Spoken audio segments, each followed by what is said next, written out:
తెలంగాణ కొత్త సీఎస్గా సంజయ్ జాజును నియమించింది ప్రభుత్వం. సంజయ్ జాజును ప్రభుత్వ ప్రధాన కార్యదర్శిగా నియమిస్తూ ఉత్తర్వులు జారీ చేసింది. 1992 బ్యాచ్ తెలంగాణ క్యాడర్కు చెందిన సంజయ్ జాజు 3 రోజుల క్రిందట కేంద్ర సర్వీసుల నుంచి రిలీవ్ అయ్యారు. ఈ నెలాఖరుతో సీఎస్ రామకృష్ణారావు పదవీ కాలం ముగియనుంది. ఇదే అంశానికి సంబంధించి మరింత సమాచారం మా ప్రతినిధి శేఖర్ అందిస్తారు. శేఖర్.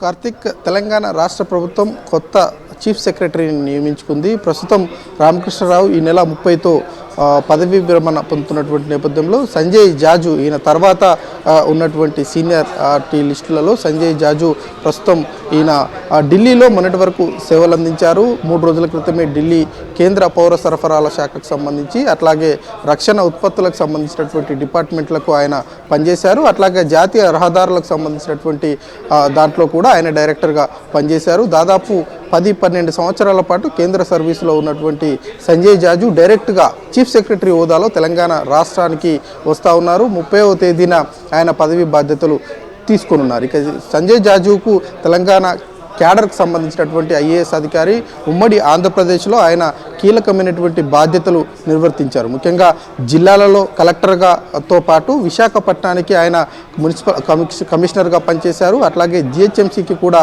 ఆయన కమిషనర్గా పనిచేశారు. జిహెచ్ఎంసీలో పనిచేసినటువంటి సందర్భంలో హైదరాబాద్ ఫస్ట్ అన్నటువంటి నినాదంతో ఆయన తీసుకున్నటువంటి కార్యక్రమాలకు గోల్డ్ అవార్డు కూడా కేంద్ర ప్రభుత్వం నుంచి అందిందని చెప్పుకోవచ్చు. ఇక అట్లాగే టెక్నాలజీకి సంబంధించినటువంటి శాఖ కూడా ఆయన సెక్రటరీగా పనిచేశారు. ఇప్పుడు ప్రస్తుతం తెలంగాణ రాష్ట్రంలో మీ సేవ ఏదైతే ఆన్లైన్ డిజిటల్కి సంబంధించినటువంటి రంగం అట్లాగే శాఖ సంస్థ ఉందో ఆ మీ సేవకు సంబంధించినటువంటి గుర్తింపు రావడానికి సంజయ్ జాజు కీలకంగా పనిచేశారు అన్నట్లుగానే ఆయనకు ఉంది. అట్లాగే ఈ గవర్నెన్స్ విధానాల్లో ఆయన తీసుకున్నటువంటి నిర్ణయాలు చాలా కీలకంగా పనిచేశాయి, కేంద్ర ప్రభుత్వం నుంచి అవార్డులు అందించాయి అన్నటువంటి సమాచారం అయితే ఉందని చెప్పుకోవచ్చు. ఇక నుంచి మళ్ళీ కొత్త సీఎస్గా ఆయన బాధ్యతలు చేపట్టిన తర్వాత తెలంగాణ రాష్ట్ర ప్రభుత్వం నియమించేటువంటి అంశాలు ఏవైతే ఉన్నాయో, చెప్పేటువంటి బాధ్యతలు ఏవైతే ఉన్నాయో వాటన్నిటినీ, ముఖ్యంగా ఆర్థికపరమైనటువంటి అంశాలు చాలా సవాళ్ళుగా ఉన్నాయని చెప్పుకోవచ్చు. వాటన్నిటిని ఎలా ఎదుర్కొంటారు అన్నది చూడాల్సి ఉంటుంది. అదేవిధంగా రామకృష్ణారావుకు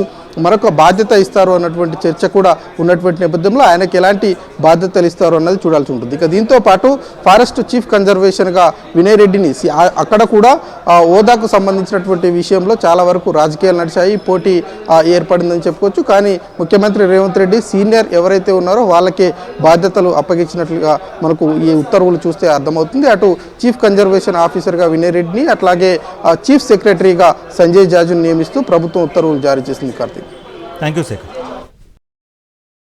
మరిన్ని అప్డేట్స్ కోసం ఛానల్ను సబ్స్క్రైబ్ చేయండి. నోటిఫికేషన్స్ కోసం బెల్ ఐకాన్ పై క్లిక్ చేయండి.